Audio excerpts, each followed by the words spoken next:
સમાચાર રાજકોટમાંથી મળી રહ્યા છે કે જ્યાં ગોંડલ પાસે વહી દૂધની નદી। જી હા, ચોડી ગામ પાસે દૂધ ભરેલું ટેન્કર પલટી ગયું।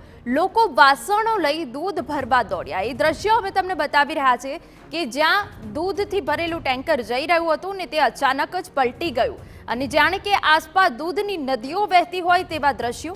લોકો વાસણો લઈને દૂધ ભરવા દોડ્યા હતા। તો ગોંડલ પાસે આ ઘટના બની કે જ્યાં દૂધનું ટેન્કર પલટી ગયું અને તે બાદ ચારે તરફ દૂધ ઢોળાઈ ગયું હતું અને તે બાદ લોકોએ વાસણ લઈને દૂધ ભરવા માટે દોડ્યા હતા। બે અલગ અલગ તસવીરો અમે તમને બતાવી રહ્યા છે કે જ્યાં ટેન્કરમાં દૂધ હતું અને ટેન્કર જે પલટી જતા ચારે તરફ દૂધ ઢોળાયું હતું। ચોડી ગામ પાસે દૂધ ભરેલું ટેન્કર પલટી ગયું અને જે બાદ લોકોએ પડાપડી કરી હતી। લોકો વાસણો લઈને દૂધ ભરવા દોડ્યા હતા।